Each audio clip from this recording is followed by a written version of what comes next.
I'm Asma Saeed. I'm Canada Research Chair in South Asian Literary and Cultural Studies in the Department of English here at KPU. Hi, I'm Destiny Lang. My pronouns are they, them, and I am a second-year fashion design student at the Wilson School of Design. Currently, I am also the Queer Students Representative of the Kwantlen Student Association, KSA. Hi, my name is Janice Morris, and I'm an English teacher at Kwantlen Polytechnic University, where I've worked since 2006.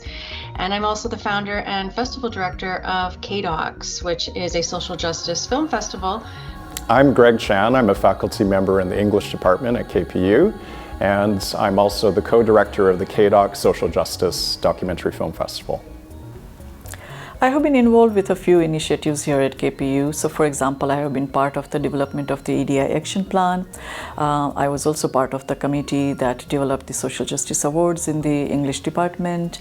Much of my research also focuses on social justice issues. So many students here work with me on writing that involves focus on, say, literature, film, and media with a focus on race and gender. So I've been with KDocs, our Social Justice Documentary Film Festival, for 8 years. And last year, we opened up the KDocs Social Justice Lab on the Surrey campus. We've been doing crafting workshops, like a queer radical knitting circle. And we did an Indigenous beading workshop. And we have a couple of other workshops coming up in the new year. So it's just a way of building community on campus where there's an opportunity to talk about social justice issues and to materialize some of those discussions through projects. A big project I just completed at KPU was bringing gender affirming care coverage to our KSA Student Health and Dental Plan. This is important because trans and non-binary students face disproportionate issues and barriers accessing gender-affirming care, which is important to both physical and mental health well-being. So KDocs is Metro Vancouver's premier social justice film festival. We began as just a single film night back in January of 2012 in an attempt to engage students beyond their classrooms. And now we've grown to 5 streams of engagement. In addition to the festival, we also operate a thriving community outreach program and YouTube channel.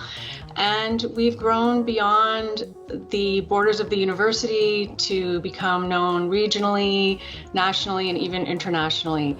This year we celebrate our 10th annual film festival, and we couldn't be prouder. One of the highlights, of course, for me here has been working on the task force on anti-racism. We worked as a team of 13 members from July 2020 to July 2022.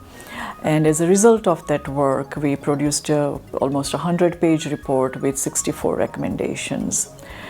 These recommendations identify ways by which we will be able to make KPU a more just, anti-racist, equitable, and diverse institution. So we are currently focusing on implementation of those recommendations, which will allow us to look at various policies and procedures and systemic barriers that we may face here at KPU. So part of the KDocs outreach program that I direct, I'm really proud of this project. It was a mural project that started last year. We screened a documentary called Alice Street at the KDocs Festival.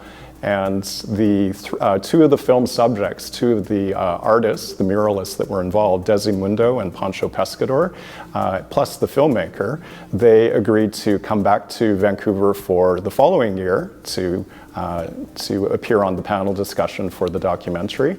And they asked if they could come to repay us. They wanted to do a mural for KDocs on the KPU campus. And so we're very excited about this opportunity. And so we teamed them up with our Indigenous artist and writer in residence, Brandon Gabriel. And the 3 of them, they did a live painting event. Actually took several weeks over the reading break. And then we raised the mural in the new year. So in March of this year, it went up in our KPU Surrey campus library. And so we're very proud of this, and we had an opening ceremony to share this with the campus community.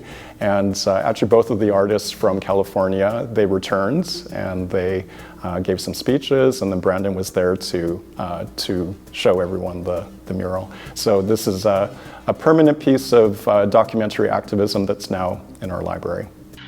For me personally, social justice is the very foundation of all the work that I do. Social justice to me has, I think even before I knew what it was or could apply it to anything in my life, I think it was just my identity. Social justice is important to me as a queer and non-binary person because conservative politicians are attacking our rights to live, to be happy, to succeed, to thrive as queer people.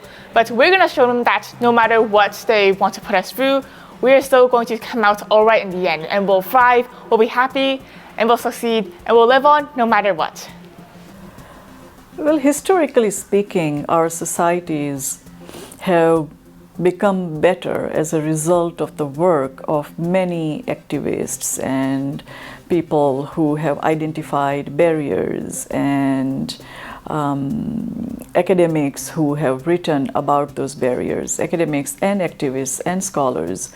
So societies get better when we challenge the status quo. We live in a world that arguably is increasingly contentious and divided. And I know as an educator the power of, in this case, documentary film and documentary activism, but I also know the power of people and individuals and groups of individuals really have the ability to decide what is socially just. And of course, all of that begins with awareness and engagement. And with that comes the opportunity for real solutions and real action. It's important work. It's work that gets ignored. It's work that gets misunderstood.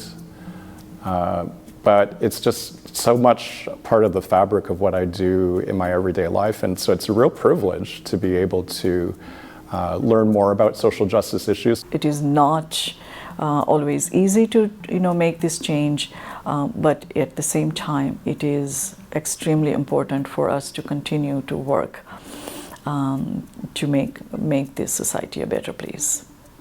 We were just talking about what it means to be woke and how that's been corrupted. I still see it as a positive. I want to reclaim that. So if KDOX and the work that we do is considered woke, I'm fine with that. I'm good with that. And so for me, social justice is the very thread that joins all of us, because ultimately we all want to be heard and we all want to be understood. And I believe that social justice for others is the path to that.